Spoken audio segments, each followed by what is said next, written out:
Next अपन बात करेंगे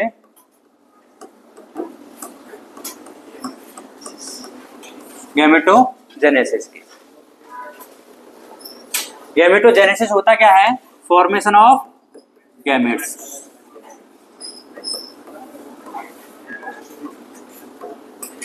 अभी किसी को भी नोट नहीं करना है, सभी लोग पहले क्या करेंगे समझेंगे, उसके बाद में कौन सा माइक?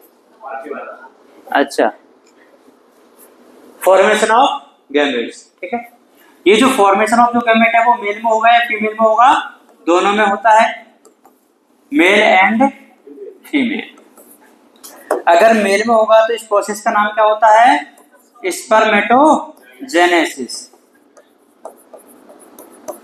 और फीमेल में होता है तो इसको क्या बोल दिया जाता है? oogenesis। मेल में स्पर्मेटोजेनेसिस होने के बाद में क्या बन जाते हैं? स्पर्म। और फीमेल में oogenesis के बाद में क्या बन जाते हैं? ओवा, ओवम बन जाता है।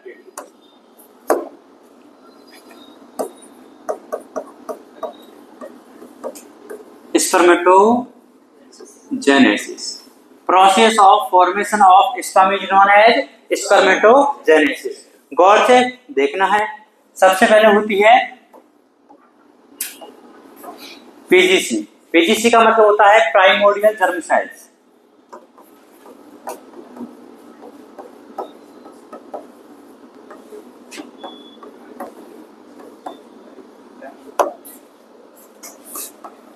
कौन सी सेल्स होती है? पीजीसी सेल होती है। ये कन्वर्ट होके क्या बना लेती है? स्पर्मेटोगोनिया। क्या बना लेगी? स्पर्मेटोगोनिया। ये आगे स्पर्मेटोगोनिया बना लेता है स्पर्मेटोगोनियम ए और स्पर्मेटोगोनियम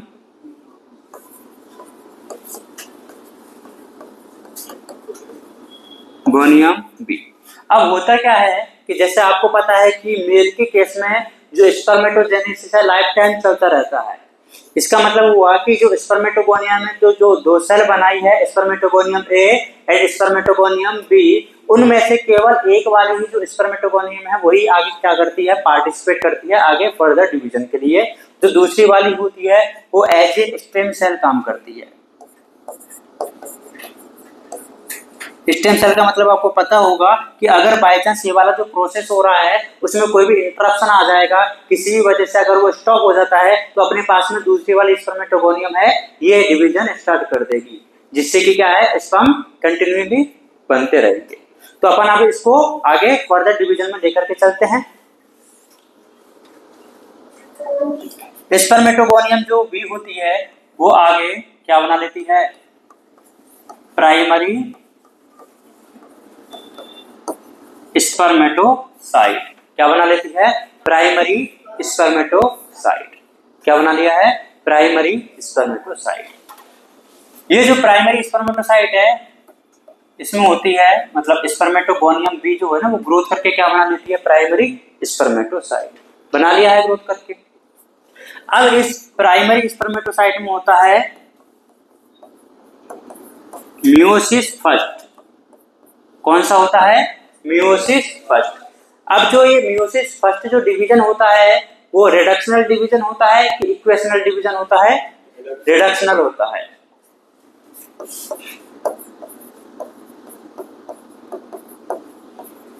कैसा होता है? रिडक्शनल होता है। इसका मतलब क्या है वो मैं आपको बता दूंगा। अब देखो आपको थोड़ा सा आइडिया तो होगा, अगर हम कोई सा भी डिवीजन करवाएं, चाहे मियोसिस हो चाहे माइटोसिस हो, एक सेल से तो दो सेल अपन को बनानी ही है, यही होगा ना। तो एक स्पर्मेटोसाइट से हमें क्या बनानी है? दो सेकेंडरी स्पर्मेटोसाइट बनानी है।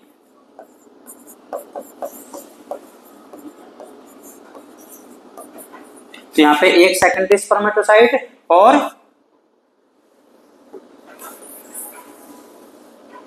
दूसरी सेकेंडरी स्पर्मेटोसाइट बन गया है।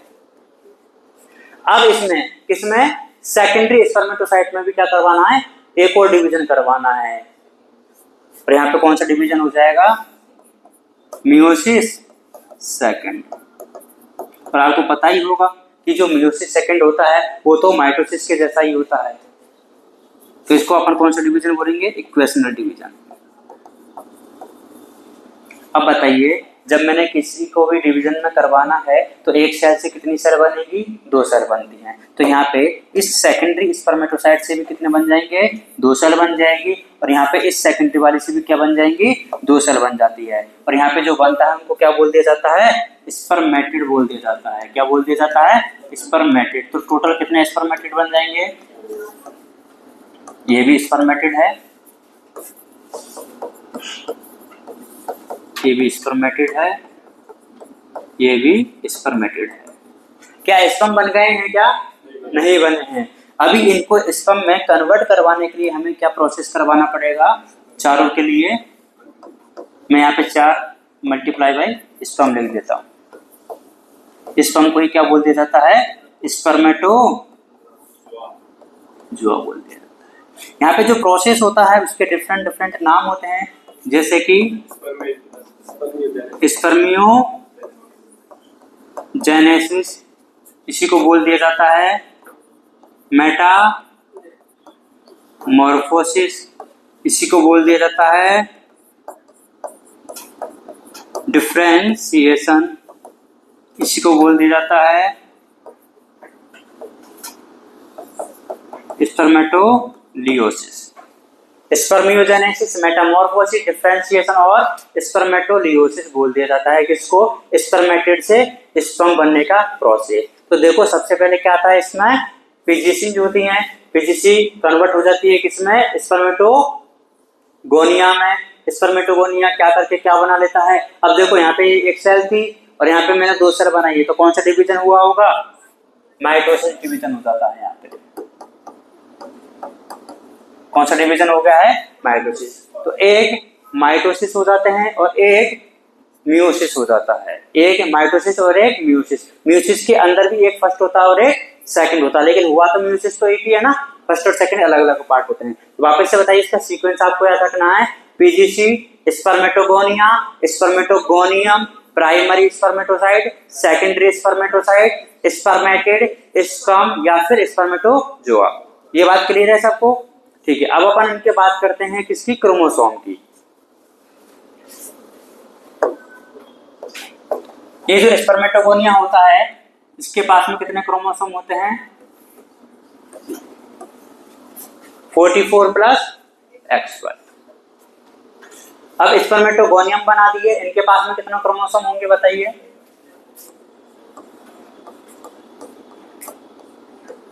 आपको पता होगा ना, माइटोसिस में क्रोमोसोम का नंबर में कोई भी चेंज नहीं आता है, तभी तो इसको इक्वेशनल डिवीजन बोला जाता है। तो यहाँ पे भी कितने रहेंगे? 44 प्लस XY। और यहाँ पे भी कितने रहेंगे? 44 प्लस XY। प्राइमरी स्पर्मेटोसाइट में कितने रहेंगे? देखो इसमें ही तो ग्रोथ करवाई है। ग्रोथ का मतलब अपने क्रोमोसोम के साथ में कोई भी छेड़खानी नहीं करी है, केवल साइज में इंक्रीज करवाया है। तो यहाँ पे भी कितने रहेंगे? 44 प्लस XY। आगे है सेकेंडरी स्पर्मेटोसाइट में, बताइए कितने हो गए? आधे हो जाएंगे। आधे कर दूं? तुम कहो तो आधे कर दूं। मियोसिस जो फर्स्ट हुआ है उसमें अपन ने कौन सा डिवीजन बोला है? रिडक्शनल। मतलब नंबर ऑफ क्रोमोसोम क्या हो जाएंगे? रिडक्ट हो जाएंगे, आधे हो जाते हैं। 22 प्लस X इधर वाले को दे देते हैं और 22 प्लस Y इधर वाले को दे देते हैं। अब इसमें मियोसिस सेकंड करवा दिया है, which is a equational division. तो सेकेंडरी स्पर्मेटोसाइट से इधर बताइए कितने क्रोमोसोम होंगे यहाँ पे? 22 प्लस X। और इसमें 22 प्लस Y कैसे हो जाएगा भाई? X वाले से तो डिवीजन करवा रहे हैं। इसमें बोलो 22 प्लस और 22 प्लस आगे स्पर्म में बोलिए, स्पर्म में कितने होंगे? 4 स्पर्म बनाए ना, तो 2 स्पर्म तो कौन से वाले हो जाएंगे? 2 स्पर्म 22 प्लस X वाले, और 2 ही कैसे हो जाएंगे? 22 प्लस Y वाले। सीक्वेंस बताइए सबसे पहले। PGC, spermatogonia, spermatogonium, primary spermatocyte, secondary spermatocyte, spermatid sperm. Chromosome का नंबर आपको याद हो जाएगा। पीजीसी में कितने होते हैं? 46। स्पर्मेटोगोनिया में कितने होते हैं? 46। स्पर्मेटोगोनियम में कितने होते हैं? 44 प्लस XY। प्राइमरी स्पर्मेटोसाइट में 44 प्लस XY। सेकेंडरी स्पर्मेटोसाइट में 22 प्लस X और 22 प्लस Y। स्पर्मेटेड में 22 प्लस X और 22 प्लस Y। और स्पर्म में भी कितने होते हैं? 22 प्लस X या 22। Patel, are you there? क्या बोला मैंने अभी? 22 पेयर ना, 44 पेयर।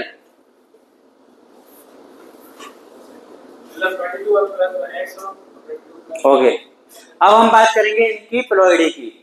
प्लॉइडी पता होता है? हैप्लॉइड डिप्लॉइड होते हैं। क्या आप बता पाओगे प्लॉइडी? ठीक है, बताओ तो।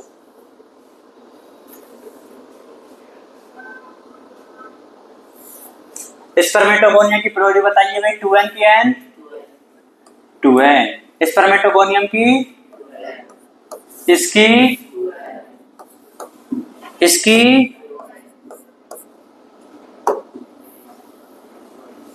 Second spermatocyte N. तुम बोल रहे हो वही लिख रहा हूं, गलत में तो बोल देना। ये भी एन और ये एन एन। Sperm 2n। झूठ बोलता है। अगर मैं आपसे पूछ लूं क्या कि which of the following structures in the spermatogenesis are haploid, option सुन लेना। क्वेश्चन समझ गए क्या? एक बार और हो जाएगा कि which of the following structures during the spermatogenesis are haploid. बोल दूं? Option A spermatogonia, option B, इसमें मोर देन वन भी करेक्ट हो सकते हैं ना, तो आपको तो डायरेक्ट बता देना है। Spermatogonia, primary spermatocyte, secondary spermatocyte और स्पर्मेटोजोआ। दो हैं क्या कि एक है? तीसरा और चौथा ऑप्शन है। ठीक है, ये होता है स्पर्मेटोजेनेसिस। स्पर्मेटोजेनेसिस क्या होता है? स्पर्मेटोगोनिया से स्पर्म का फॉर्मेशन। और स्पर्मियोजेनेसिस क्या होता है? स्पर्मेटिड से स्पर्म का फॉर्मेशन। इसका मतलब स्पर्मेटिड से जब स्पर्म बन रहा होगा तो इसमें कुछ चीज में चेंजेस हुए होंगे, कुछ चीजों में मॉडिफिकेशन हुए होंगे। वो मॉडिफिकेशन कौन कौन से होते हैं? मतलब इस प्रोसेस में क्या क्या होता है? एक तो देखो, फॉर्मेशन ऑफ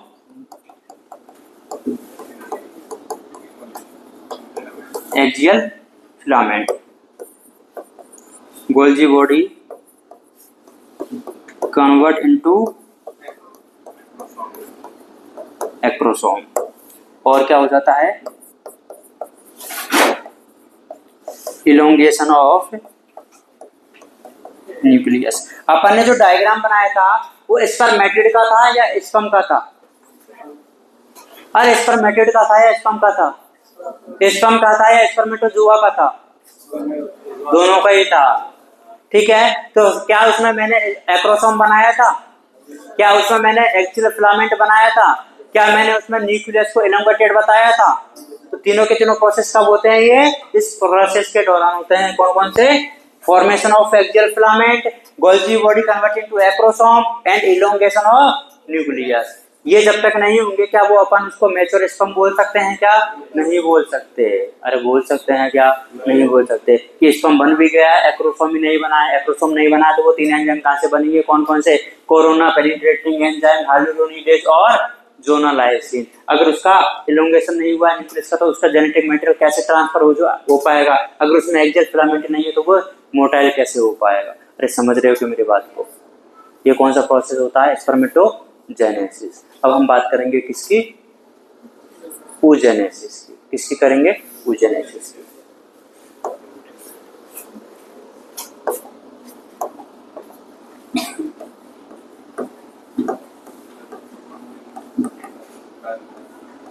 कौन सा प्रोसेस है भाई? oogenesis। ये थोड़ा सा कॉम्प्लेक्स रहता है, कॉम्प्लिकेटेड रहता है, तो ध्यान से सुनेंगे। oogenesis में क्या होता है? Formation, process of formation of ooted ovum ova is known as oogenesis। क्या होता है भाई? oogenesis होता है। क्या होता है भाई? oogenesis होता है। अभी नोट नहीं करना है,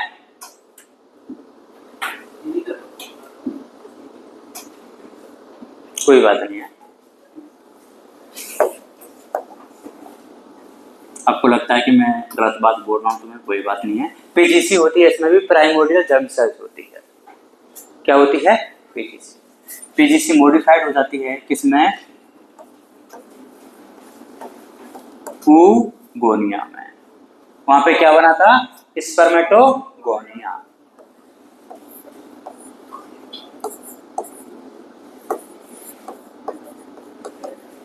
oogonia और oogonia। अब यहाँ पे अपन ने वहां पे तो क्या किया था कि एक को ही अपन ने भेजा था, और इस प्रोसेस में होता क्या है? जाति ही एक ही है, क्योंकि जो हार्मोन चाहिए होता है वो इतना ही मिलता है कि केवल एक ही ओवरियम क्या हो पाती है? आगे डिवीजन के लिए जा पाती है। ठीक है, लेकिन अपन को यहाँ पे 2 क्यों लिखनी पड़ रही है? क्योंकि मैं यहाँ पे कौन सा डिवीजन करवाऊंगा? माइटोसिस। और डिवीजन करवाऊंगा तो ऑब्वियस सी बात है, मेरे को एक से तो 2 सेल बनानी ही पड़ेगी, तो मैंने 2 सेल बना दी है। फर्दर अपन इसको लेके चलते हैं। ये oogonia में क्या करेगी? ग्रोथ करेगी। क्या बना देगी? Primary oocyte। क्या बना दिया है? प्राइमरी oocyte बना दिया है। बना दिया है? अरे बना दिया है ना। अब देखो क्या होगा, अब वो होगा जो तुमने सोचा नहीं होगा। ये प्राइमरी oocyte में हमें करवाना है मियोसिस फर्स्ट। क्या करवाना है? Meiosis first. अब मैं तो करवाना चाह रहा हूं, लेकिन इसमें नहीं हो पाएगा। अच्छा, मियोसिस फर्स्ट में कभी आपने वो अलग फर्दर प्रोसेस के नाम भी सुनेंगे, प्रोफेज, मेटाफेज। हाँ, तो प्रोफेज फर्स्ट में ही वो और 5 सबफेज होती है ना, लेप्टोटीन, जाइगोटीन वगैरह वगैरह होती है ना। कभी आपने ऐसा सुना है उसमें एक डिप्लोटीन फेज आती है? डिप्लोटीन में एनसीईआरटी में दे रखा है कि जो ये oocyte होती है वो अरेस्ट हो जाती है। ठीक है, तो मियोसिस फर्स्ट क्या हो चुका है? स्टार्ट तो हो चुका है, started but arrested in prophase first. Prophase first की भी कौन सी वाली फेज में? डिप्लोटीन में। ये अरेस्ट क्यों हुआ है? क्योंकि ये डिवीजन करवाने के लिए मैंने आपको बोला था, याद करो, कि हर एक डिवीजन के लिए कुछ ना कुछ रॉ मटेरियल चाहिए होता है। और यहाँ पे जो रॉ मटेरियल वो कौन सा हार्मोन होता है? FSH, follicle stimulating hormones. कौन सा हार्मोन होता है? Follicle stimulating hormone. और मैंने इसी के साथ में आपको एक चीज और बताई कि जो oogenesis है वो शुरू कब हो चुका है? एम्ब्रियोनिक स्टेज में। इसका मतलब ये जो पूरा प्रोसेस है ना, कब कहाँ पे चल रहा है? एम्ब्रियोनिक स्टेज में ही चल रहा है। कहाँ पे चल रहा है? एम्ब्रियोनिक स्टेज में ही चल रहा है। अब बताओ इसको FSH कब मिलेगा? FSH जो हार्मोन होता है वो फीमेल की प्यूबर्टी पे रिलीज होता है। कब रिलीज होता है? प्यूबर्टी पे। तो अब देखो ये जो oocyte है कौन सी वाली स्टेज में है? प्राइमरी oocyte में ही है। अब ये जो प्रोसेस चल रहा है वो तो कहाँ पे चल रहा है? इंट्रा यूटेराइन लाइफ में चल रहा है, एम्ब्रियोनिक स्टेज में चल रहा है। तो अब पहले इस फीमेल का क्या होगा? बर्थ भी तो होता होगा ना।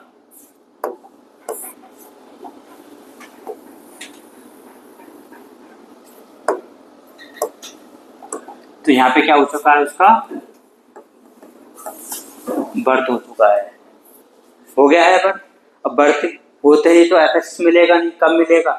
प्यूबर्टी पे मिलेगा।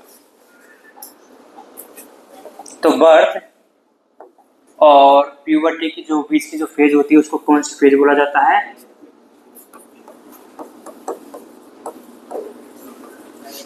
चाइल्डहुड। और यहाँ पे कौन सी है?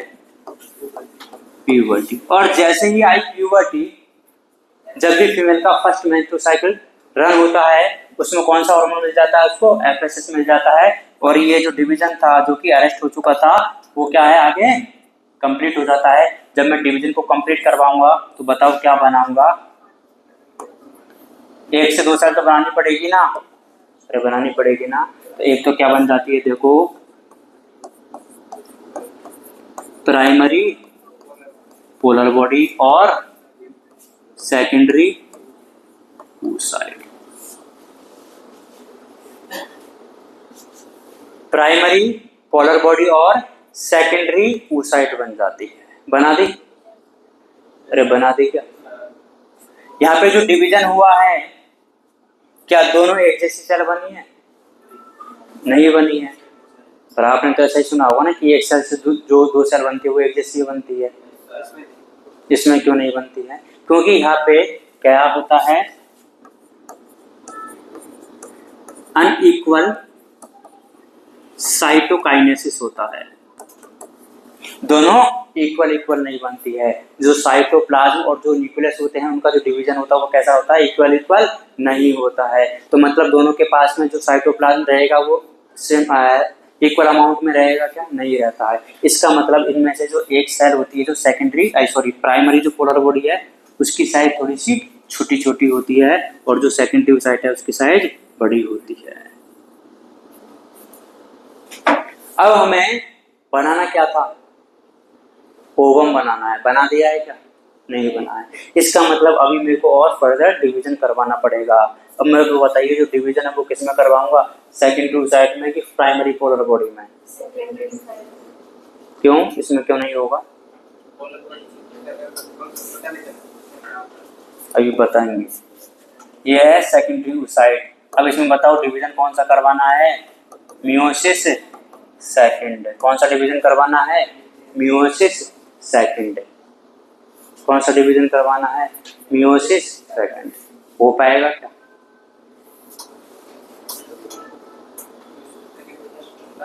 ये भी अरेस्ट हो जाएगा।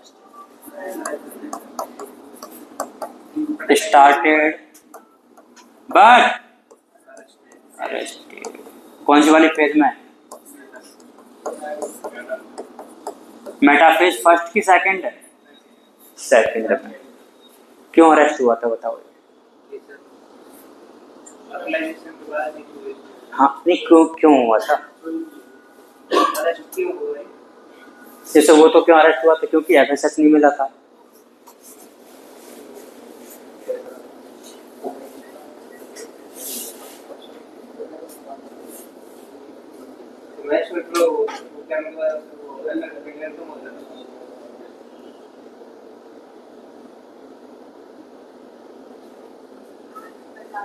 हाँ मैं तो बताऊंगा, मैं तो पूछ रहा हूँ, आता हो तो बता दो।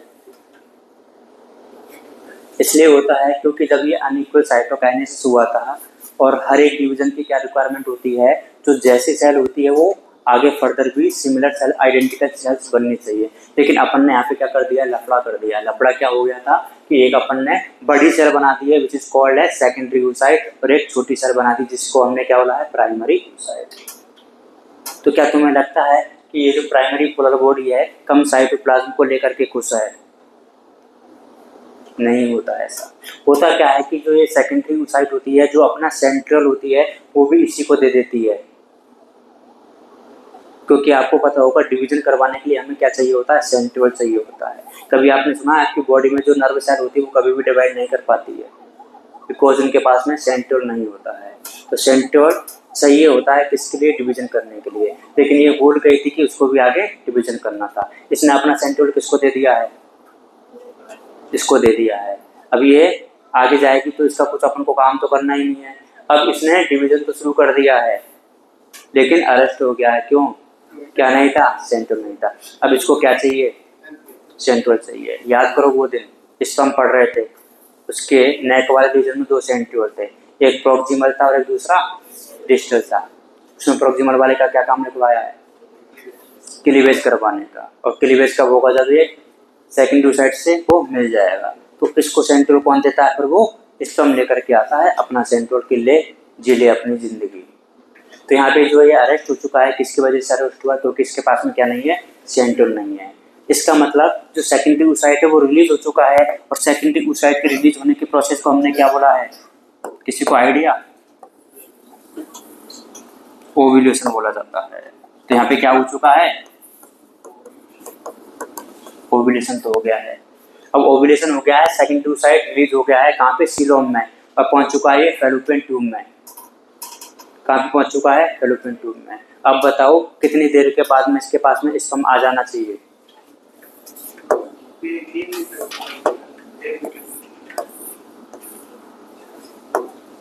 अब अपन मान के चल रहे हैं, क्यों बोला है मैंने कि मान के चल रहे हैं, क्योंकि हमें प्रोसेस पूरा करवाना है। अदरवाइज मैं बोल दूंगा कि स्पर्म नहीं आया तो बताओ मैं कभी ओवम बना पाऊंगा क्या, नहीं बना पाऊंगा। मैं क्या चाहता हूँ कि ओवम बने, तो मैं मान के चल रहा हूँ कि विद इन 48 आवर्स में क्या आ गया है, स्पर्म आ चुका है। क्या हो चुकी है, स्पर्म की एंट्री हो चुकी है। और जब स्पर्म की एंट्री हो जाएगी तो बताओ दोनों आपस में मिलेंगे कि नहीं मिलेंगे। और जैसे स्पर्म की एंट्री होगी क्या ये डिवीजन कंप्लीट माना जाएगा, और क्या बन जाता है, एक सेल है, डिवीजन करवा रहा हूँ, 2 सेल बनानी पड़ेगी ना। क्या बना दिया है, ओवम बना दिया है। इधर क्या बना दूंगा, क्योंकि अब अपन को क्या लग चुकी है, आदत लग चुकी है कि पहली बार में भी हमने इसको साइड करने के लिए क्या बना दिया था, पोलर बॉडी बना दी थी। इधर भी क्या बना देंगे, सेकेंडरी पोलर बॉडी। बन गया है हमारा ओवम। अरे ओवम बन गया है क्या, ओवम क्या करें, क्या फर्टिलाइजेशन के बाद में ओवम बनता है, क्या बनता है, जायगोट बना है। लेकिन यहाँ पे देखो स्पर्म के बाद में ओवम बना है। पहले कैसे हो जाएगा, बिना स्पर्म आए, स्पर्म आने के बाद में तो फर्टिलाइजेशन होता है।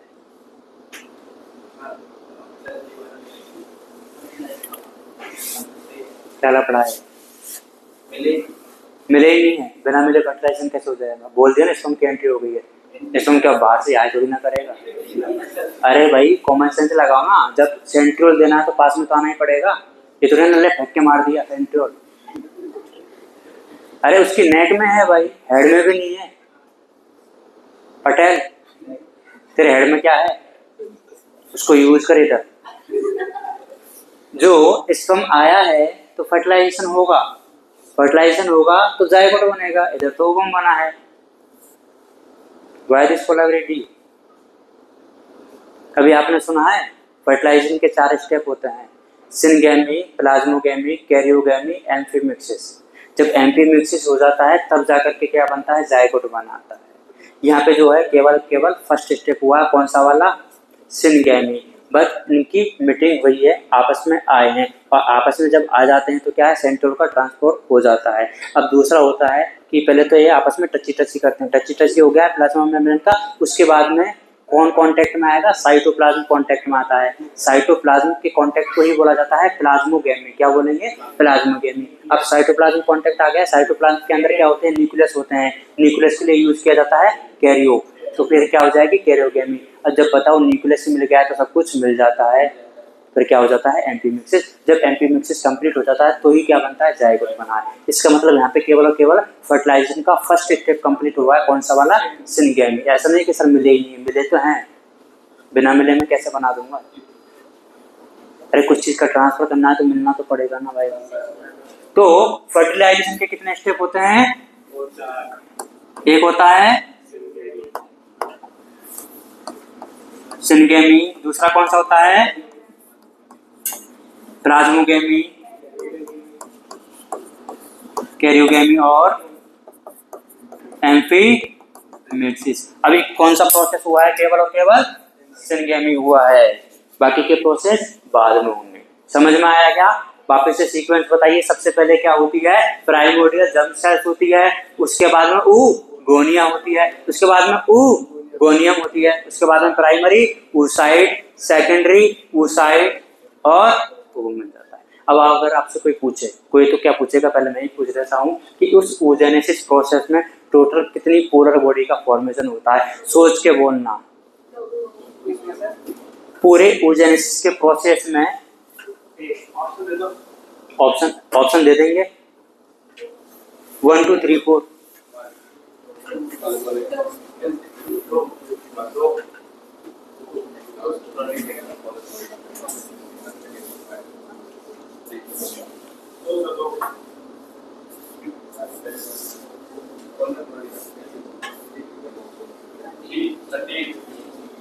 1 2 3 4,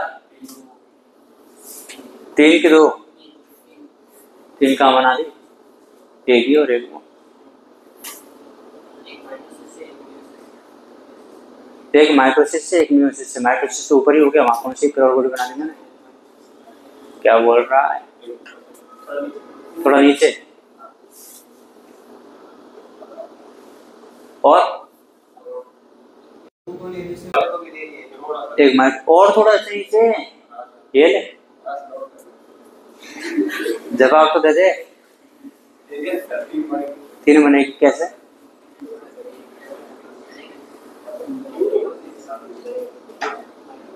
चलो वो सोचते रहो, पहले क्रोमोसोम देखते हैं अपन, मैं बताऊंगा ना, नहीं आएगा तो घबराना नहीं है। ओगोनिया में बताओ 44 प्लस XY, ओगोनिया में बोलो 44 प्लस,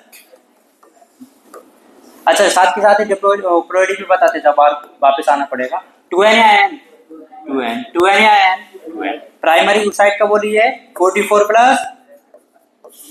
प्लस 2N या N,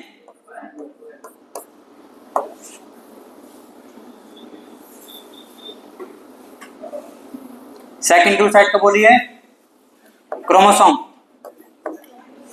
कितने, 22 प्लस X, इधर N या 2N, N या 2N, second polar body chromosome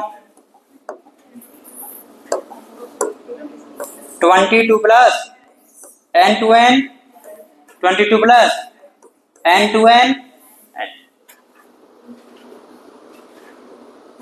अब देखो इस पूरे oogenesis प्रोसेस को हम 3 पार्ट में डिवाइड करेंगे, कितने पार्ट में, 3 पार्ट में, यहां से लेकर के यहां तक की जो फेज होती है इसको बोला जाता है मल्टीप्लिकेशन फेज, कौन सी फेज, मल्टीप्लिकेशन फेज, यहां से लेकर के यहां तक को बोला जाता है ग्रोथ फेज, कौन सी फेज, और इसके बाद में जो भी फेज होती है उसको क्या बोला जाता है, कहां से कहां तक, यहां से और यहां तक, कौन सी फेज बोलेंगे, मैच्योरेशन। क्या ऐसा का ऐसा ही हम इधर भी तो देख सकते हैं, अरे लिख दें क्या, क्या इसमें भी 3 फेज मिलेगी, मिलनी तो चाहिए, मिलनी तो चाहिए, तो मल्टीप्लिकेशन फेज हो जाएगी एक, तो जे वाली कौन सी है, गिरोथ, और गिरोथ के बाद में यहां से और वहां तक, कौन सी, अब एक क्वेश्चन पूछ लूं क्या मैं तुमसे, इन तीनों फेज में से लॉन्गेस्ट फेज कौन सी होती है, मैच्योरेशन फेज, स्पर्मेटोजेनेसिस और oogenesis में से मैच्योरेशन फेज किसकी लॉन्ग होती है, मेल की क्या फीमेल की, फीमेल की होती है, क्योंकि शुरू कहां पे हो चुकी है, एम्ब्रियोनिक स्टेज में, खत्म कब हो रही है, आफ्टर बर्थ हो रही है, प्यूबर्टी के बाद, देख रहे हो तुम, इसी बात पे आपको क्या करना है, नोट करना है, बताएंगे 3 बनती है, 3 पोलर बॉडी बनती है, 3, क्योंकि जो प्राइमरी पोलर बॉडी है ना वो भी तो भाई डिवाइड करेगी ना, उसको कैसे अकेले छोड़ देंगे, इधर देखो ना कहाँ पे है, तुमने इसको डिवीजन में लेके चले गए हो, साथ साथ में बनी हुई है, ये क्या करेगी, ताली थोड़ी ना बजाएगी, इस भी क्या है, यहाँ पे भी क्या होता है, डिवीजन होता है, तो 1 से 2 बन जाएगी, तो 2 तो ये बन गई है और एक तीसरी बन गई है, अब उसमें तो डिवीजन करवाओगे नहीं, क्योंकि जो बनाना था बन चुका है, डिवीजन खत्म, तो टोटल कितनी पोलर बॉडी बनती है, 3, इनका क्या फंक्शन होता है, एनसीईआरटी को भी नहीं पता, तो मुझे भी नहीं पता है, ये क्या होती है, इसमें इतना ही साइटोप्लाज्म होता है कि ये धीरे धीरे क्या हो जाती है, डीजनरेट हो जाती है,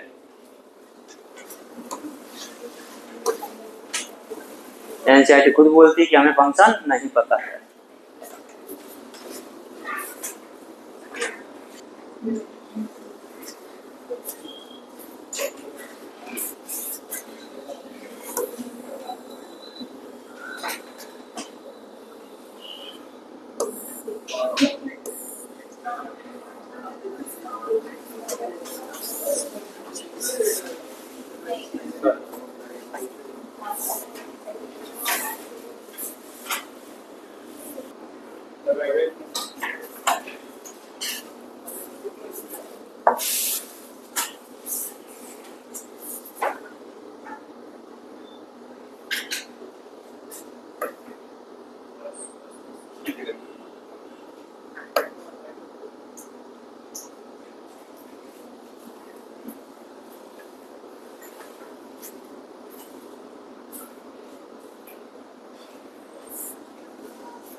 कहाँ तक ठीक है इतना?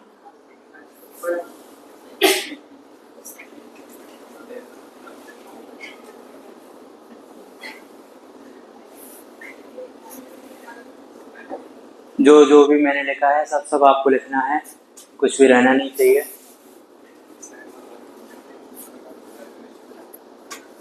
कितने क्रोमोसोम है, कितनी उसकी प्लॉइडी है, कौन सी फेज है, कौन सा डिवीजन होगा, उसका दूसरा नाम क्या है।